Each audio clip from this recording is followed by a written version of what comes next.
And we're back, guys. Tennis in a Minute. I'm your host, Good Energy. We have the Bad Homburg Championship. And listen, like I've said, I think Germany puts on the best 500 events. What do you guys think?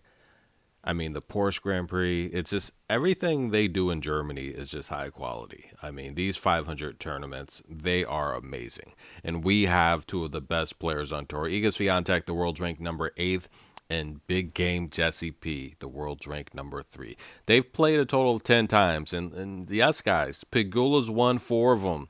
She has competed with Iga Swiatek, and I don't think this is going to be a lock for Iga Swiatek by any means.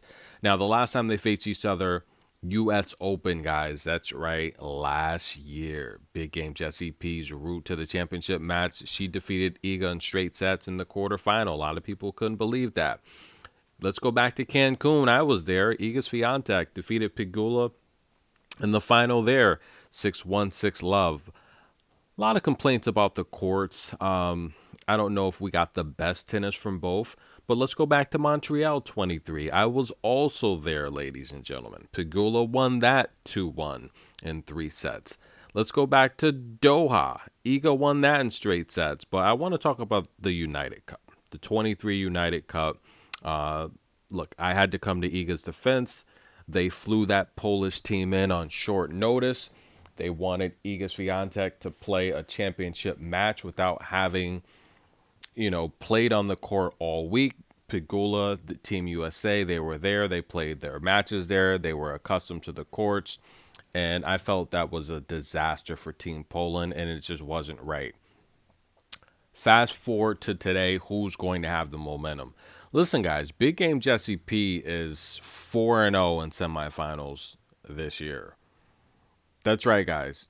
She's undefeated in semifinals this year. She's getting the job done. She started things off at the Adelaide, where she took out the Greek goddess Ashton Kruger and Yulia Putintseva. Remember that? Yeah, that was a very, very good tournament for Big Game Jessie P.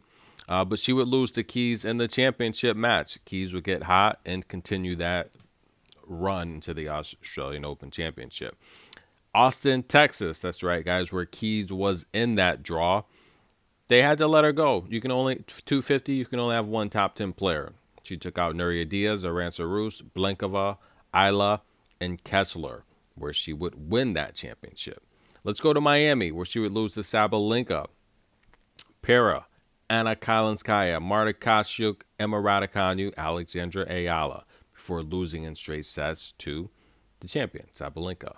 Charleston made another championship. She took out Shimanovic, Isla Tomjanovic, Danny Mel, Ekaterina, and Big Game Sophia Kenin in the championship match. Here she goes again. Listen, guys, I think Pegula can beat Iga, quite frankly. I think she played someone very tough like Lena Noskova, who's got a lot more unpredictable ball than Iga Swiatek on grass. Iga's moving well. That's the only thing that concerned me in this matchup for Pegula is Iga's by far the better mover. And I think if she can get Jess on the move, then Jess is not going to have time to really be comfortable and dictate. If Iga Swiatek has Jess on the move, I think that's going to be the worst case scenario for a Big Game Jessie P. Iga Swiatek, on the other hand, guys, a lot of questions, a lot of people wanting answers.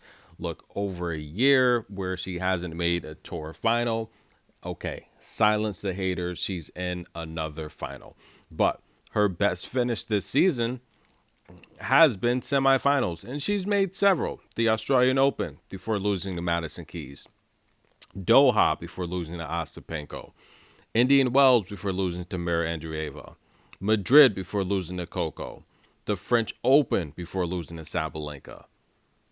She's gone deep in tournaments, so I think Iga needs this title more than Pegula to silence the haters.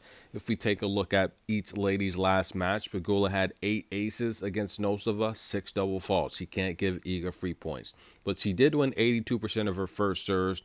What scares me is Nosova had 6 opportunities to break Pegula, but depending on how you look at it in a 3-set match, 2 break point opportunities per set.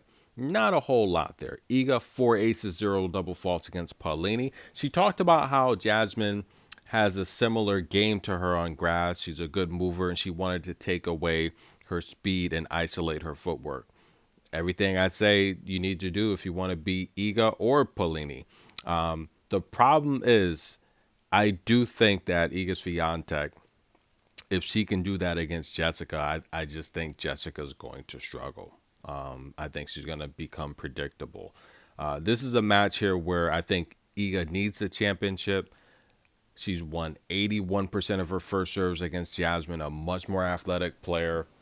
I think Iga takes the title, guys. Tennis in a minute. Like the video, show some love. I love Pegula, but I think Iga wins this one. We'll be right back.